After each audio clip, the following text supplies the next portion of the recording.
Bienvenidos a Noctalogia Historia. ¿Listos para sumergirnos en las profundidades de la historia esta noche? Si es así, esta noche viajaremos juntos a la Europa medieval, presenciando aquellos oscuros días de la peste, y comenzaremos desvelando todos los secretos que nos fascinan. Capítulo 1. El comienzo de la noche oscura, la muerte llega a la ciudad. Corre el año 1347. Un hedor se extiende por el corazón de Europa. Un hedor a decadencia, miedo e incertidumbre.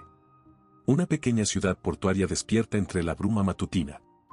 Un nuevo barco ha llegado al puerto, con las velas descoloridas y los mástiles desgastados. La mayoría de la tripulación guarda silencio, algunos permanecen inmóviles. En ese instante, los habitantes ignoran que el curso de la historia ha cambiado. Porque con ese barco llega la muerte. Los niños aún corretean por las calles, ajenos a todo, y el aroma a pan recién horneado emana de las panaderías. Tan solo unos días después, ese aroma será reemplazado por otro, el hedor de la muerte. Los pasos silenciosos de las ratas ahora llevarán los últimos suspiros de los hombres. En aquel entonces, la gente creía ser castigada por Dios. Es una avalancha de pecado, decían los sacerdotes, Dios está airado. Pero nadie comprendía quién era el verdadero enemigo. Una pulga, un ratón, una sola picadura. Y una ciudad entera queda destruida. En las aldeas, el sonido de las campanas ya no anuncia la oración, sino la muerte. Cada campana anuncia la ascensión de un alma. En algunas aldeas, muchos mueren en pocas semanas. Los campos quedan desiertos, los animales vagan libres, la vida se detiene y hasta el silencio aterra.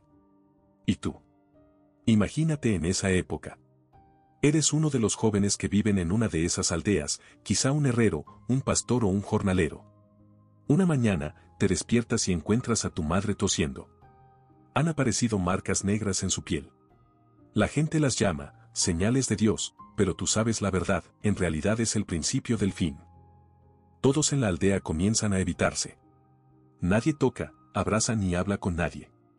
La comunidad se desintegra lentamente. Los hermanos se evitan, los hijos evitan a sus madres y el concepto mismo de familia se tambalea. Incluso el silencio de la noche se torna inquietante. Porque el silencio anuncia la llegada de la muerte, ahora evoca una sensación oscura en todos.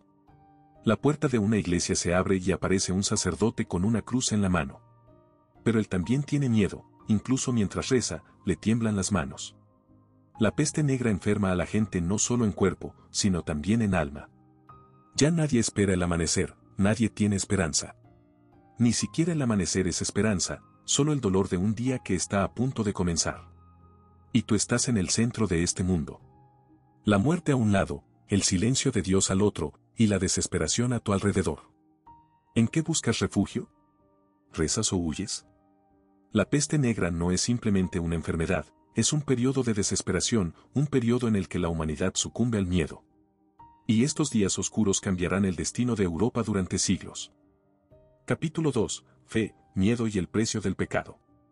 La multitud reunida en la plaza del pueblo compartía una misma expresión, desesperación y desolación. Aquellas calles empedradas, antaño llenas de alegría y esperanza, ahora solo contenían susurros de oración y dolor. Los sacerdotes clamaban, Dios nos ha dado la espalda. Estamos pagando el precio de nuestros pecados y nuestras malas acciones. La gente se arrodillaba, clamando, suplicando, pero la muerte no los escuchaba. Era como si Dios se hubiera cerrado a sus oídos. En aquellos días, la palabra de la iglesia era la palabra de Dios. La gente creía todo lo que decían los sacerdotes, interpretando cada desastre como un mensaje divino. Si caía un rayo, se decía que era una advertencia del cielo, si un niño enfermaba, se llamaba castigo. Pero esta era la peste negra. Ninguna oración, ningún arrepentimiento, ninguna penitencia podía detener este flagelo. El miedo comenzó a reemplazar la fe. En algunas ciudades, la gente enloqueció. Grupos de guerreros autoflagelantes, conocidos como flagelantes, recorrían las calles encadenados, incitando a la gente a purificarse de sus pecados. Todos estaban cubiertos de sangre, implorando la misericordia de Dios, pero en vano. Estas imágenes, por sí solas, infundían más esperanza, más miedo y más desesperación. Cuantas más oraciones se ofrecían, más cerca parecía estar la muerte. Algunos culpaban a la iglesia de todo esto y le daban la espalda. Dios no existe, protestaban. Si existiera, nos habría salvado. Otros buscaban la salvación en otra parte, aprovechando la oportunidad y creando falsos, sanadores y profetistas. Algunos vendían agua bendita, otros, amuletos para protegerse de la muerte. Convirtieron la crisis en una oportunidad.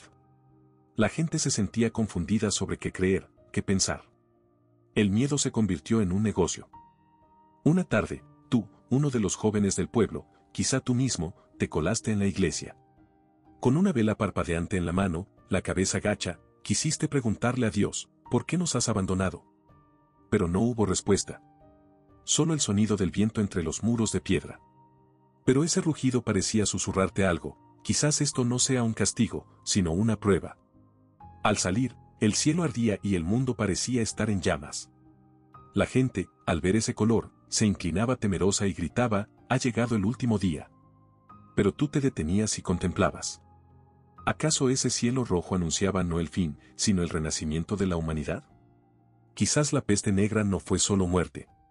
Fue un tiempo para que la humanidad mirara en su interior, reconociera su arrogancia, hiciera balance. Los cronistas de la época escribieron, de repente, la gente no olvidó la muerte, sino a los demás. Esta fue precisamente la verdadera catástrofe. Y en medio de esta oscuridad, mientras toda fe se tambaleaba, las silenciosas semillas de una nueva era se sembraban, inadvertidas para todos. Un día, este miedo terminaría. Pero comenzaría la era en la que la humanidad creería en sí misma, no en Dios. Capítulo 3. ¿El silencio de la ciudad era pecado vivir? Las ciudades, antaño rebosantes de bullicio y risas, ahora están prácticamente en silencio. Las plazas están vacías, las campanas de las iglesias callan y las calles carecen de color. El viento arrastra la hierba seca por las calles desiertas. Las puertas de algunas casas aún permanecen abiertas, pero al entrar, solo se oye el eco del pasado. Los cadáveres yacen amontonados en medio de las calles, cubiertos de calorías. Algunos murmuraron plegarias en su último aliento, otros se rebelaron y otros simplemente fallecieron. Solo quedan los hedores nauseabundos, humo, moho y muerte. Incluso vivir en estas ciudades es ahora un privilegio dudoso. Para algunos, estar vivo se considera un pecado.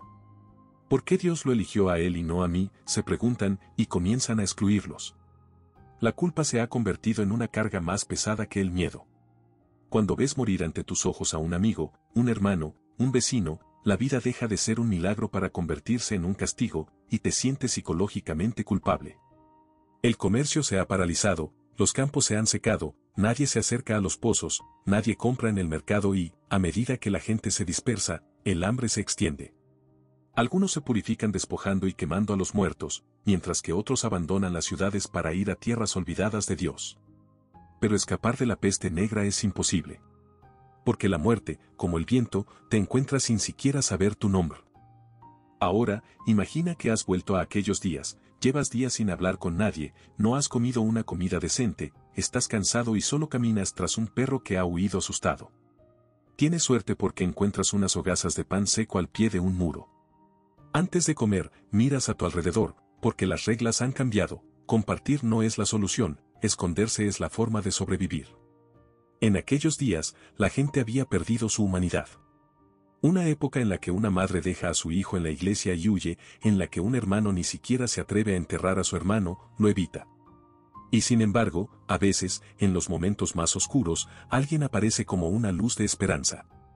Un sacerdote, un médico o simplemente un desconocido es un rayo de esperanza, un héroe que arriesga su vida para salvar a otro. En ese instante, la humanidad vuelve a respirar, la esperanza renace. Esta frase de las crónicas quizá lo resuma todo, la peste negra no nos recordó la muerte, sino el peso de ser humanos. Sobrevivir ya no es un milagro, es una elección, un precio, una rebelión. Y si hubieras vivido aquella época, ¿habrías elegido huir, rezar o simplemente tomar la mano de tus seres queridos? Capítulo 4. Mercaderes de la muerte, conocimiento, pánico y el precio de la esperanza. La peste negra no solo mató personas, también mató el conocimiento. Los rumores se propagaban por doquier, una cura distinta en cada esquina. Algunos decían que masticar ajo mantendría a raya a la muerte, otros creían que estar alrededor del fuego purificaba el aire, cada cual desarrolló su propio sistema de creencias. Pero en ese aire, en cada respiración, en cada rincón acechaba un enemigo invisible, la Yersinia pestis. La ciencia estaba impotente y ni siquiera podía nombrarla. La humanidad buscaba su propio sentido en la oscuridad.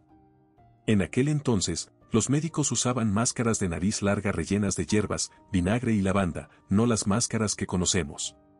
Se creía que esos olores nauseabundos alejarían a la muerte. Pero tras esas máscaras se escondían ojos aturdidos por el miedo. Algunos vagaban no para curar a los enfermos, sino para evaluar su estado antes de morir. Aparecieron en los mercados los mercaderes de la muerte. Producían pociones falsificadas, prometiendo la protección de Dios en un sorbo. Algunos lo vendían como amuleto, otros como talismán celestial, vendiendo falsas esperanzas al público.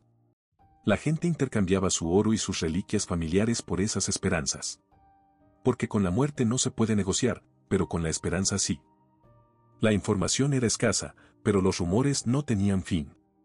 Algunos culpaban a los judíos, otros a los inmigrantes, otros a los gatos, todos encontraban a quien culpar, pero nadie se culpaba a sí mismo.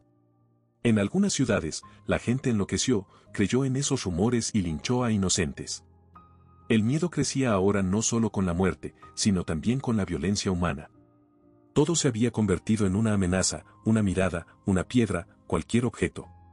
La humanidad se atacaba a sí misma, buscando a su enemigo invisible. Pero al mismo tiempo, también había héroes silenciosos, sacerdotes, médicos y enfermeras seguían atendiendo a los enfermos a pesar de todo. Aún sabiendo que iban a morir. Las crónicas cuentan que en una ciudad, una mujer abrazó a niños apestados y les dijo, que Dios los perdone.